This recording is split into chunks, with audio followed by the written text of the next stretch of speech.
Hoy nos visita Natalia Gerardi, ella es directora del equipo latinoamericano de justicia y género, y la convocamos al programa porque nos interesa hablar de un informe que publicó el Ministerio de Mujeres, Géneros y Diversidades a nivel nacional, que hizo un relevamiento en 12 provincias de Argentina y que dio cuenta de que la mitad de las mujeres de este país sufrimos en algún momento de nuestra vida violencia de género.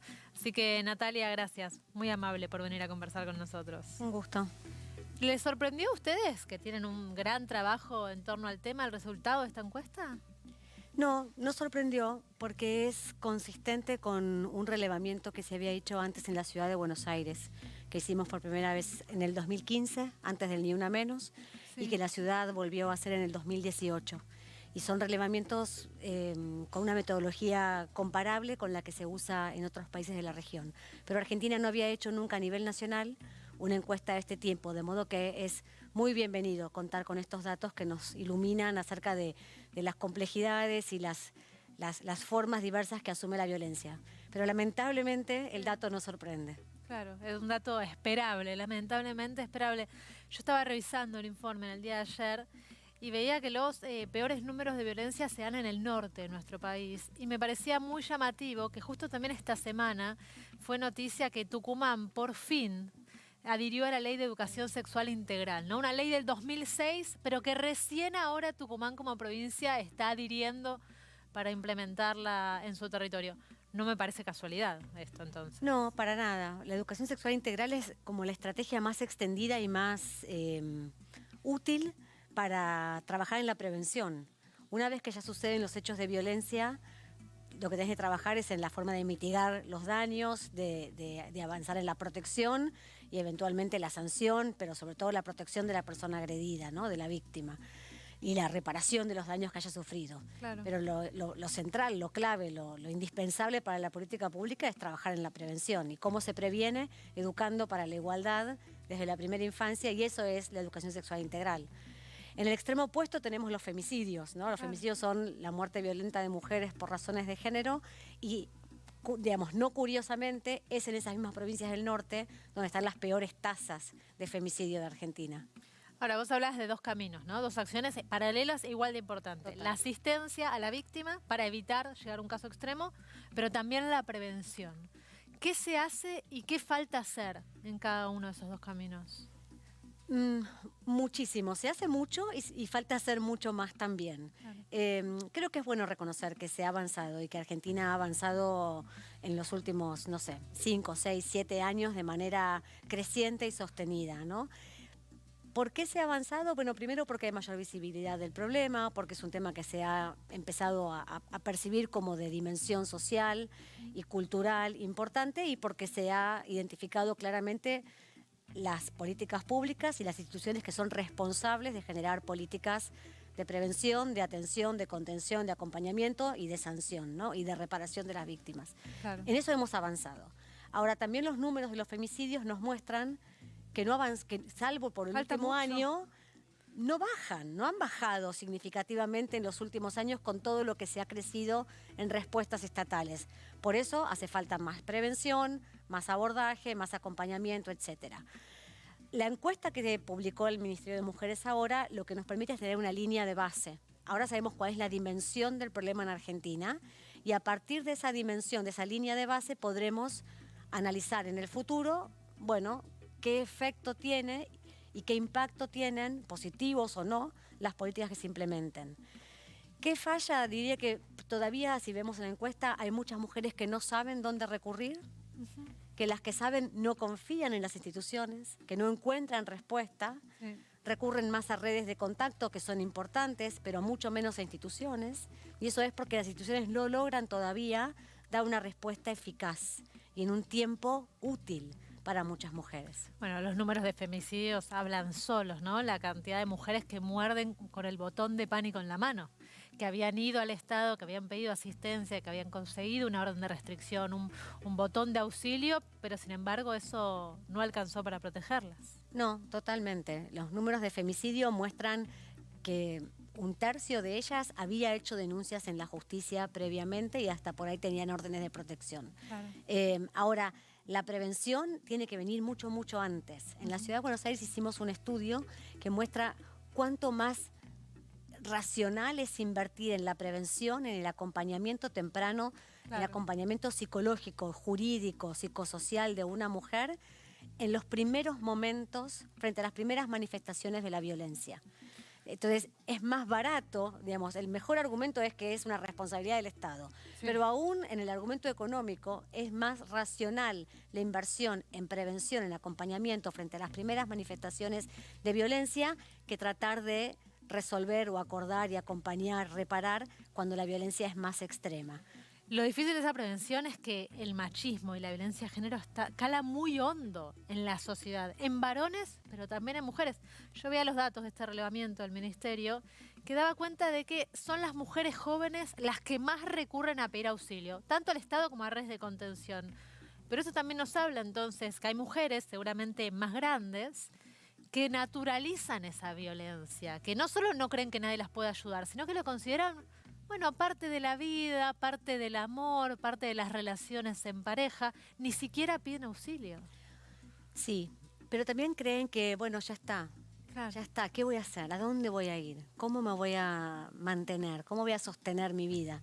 A veces es por obstáculos más emocionales, más subjetivos. Sí, a veces materiales. ¿De qué voy a vivir? Pero muchas veces muy materiales. Por eso, parte fundamental del abordaje integral es acompañar el desarrollo y la autonomía económica de las mujeres.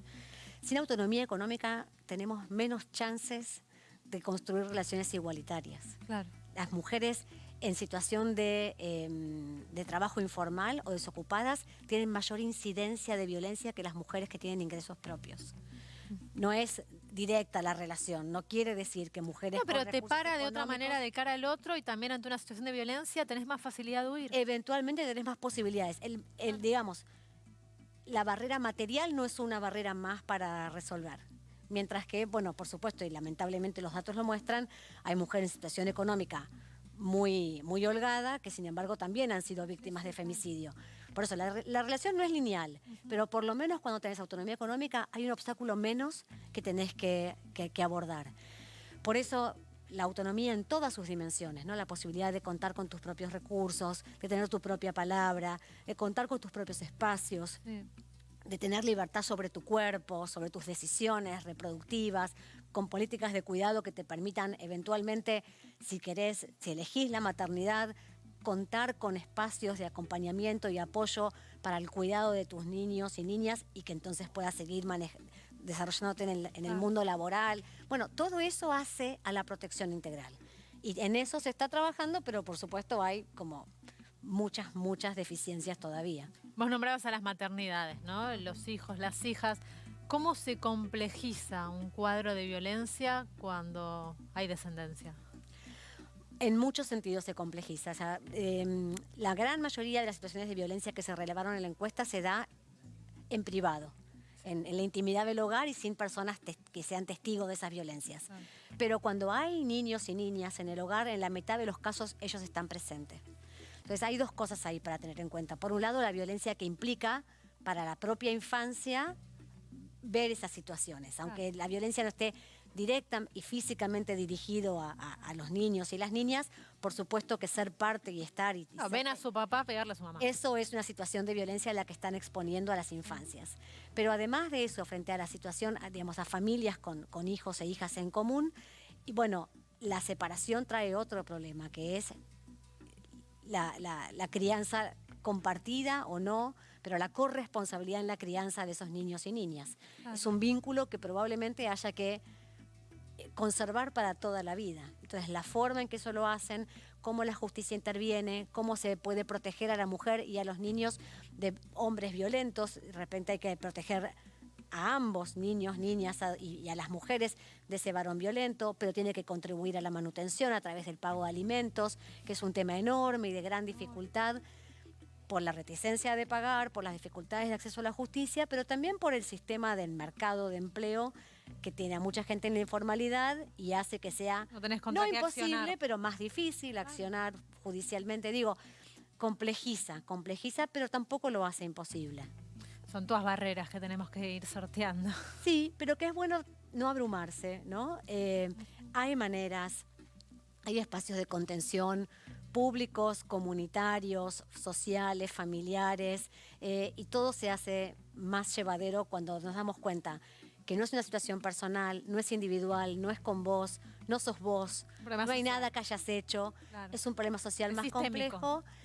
Sí, y que acompañada todos esos problemas se pueden ir como desarmando para poder ir resolviéndolos de a uno. Ahora, Natalia, vos hablabas de la importancia de la prevención y ya con esto te quiero liberar, pero si tuvieses que poner 2 acciones que habría que tomar ya, porque se está avanzando mucho, pero los números dan cuenta que hay que agarrar primera porque falta todavía un enorme trayecto. 2 acciones que hubiese que tomar ya en lo inmediato en la prevención. ¿Cuáles dirías que son? Yo creo que la primera, sin duda, es implementar de verdad, a conciencia y con profundidad, la educación sexual integral desde la primera infancia y en todos los niveles. Y eso hacerlo en serio, porque no se trata solamente de aprobar o adherir a una ley, sino de implementarlo en serio. Y eso no podemos decir que esté sucediendo de verdad en todo el territorio del país. Entonces, eso como primero y principal. Y segundo, diría que las instituciones públicas tienen que tomarse en serio la oportunidad que le da la capacitación de la ley Micaela. La ley Micaela es una ley que es en sí misma una respuesta transformadora frente a la violencia más extrema y la situación más cruel que puede vivir una familia, que es el femicidio de una joven. Sí. Como una respuesta transformadora, esa familia impulsó una ley que obliga a todos los agentes del Estado, varones, mujeres, de todos los niveles de gobierno, a tomar una capacitación y una sensibilización en materia de género y de prevención de violencias. El Poder Judicial, por ejemplo, no ha tomado esa capacidad. Sí lo ha tomado. Bueno, no en sus máximas instancias. No, sí, el Poder Judicial empezó antes que nadie, antes de que haya una ley que las obligue a hacer capacitaciones en razón de género, por iniciativa de la entonces jueza de la Corte, Carmen Argibay. Pero más allá de eso, siempre hay más por hacer. Y además, no solamente se trata de tomar un curso, sino de tomarse en serio sus aprendizajes. Y esa es una deuda que tienen, en general, las agencias, digamos, del Estado en todos los poderes. Tomarse en serio el mensaje y tomarlo como una oportunidad. Es una oportunidad para ser mejores en el trabajo y en la vida. Natalia, te agradezco muchísimo estos minutos compartidos acá en Imagen Positiva. Nos permitiste reflexionar un montón. Gracias. Gracias a vos.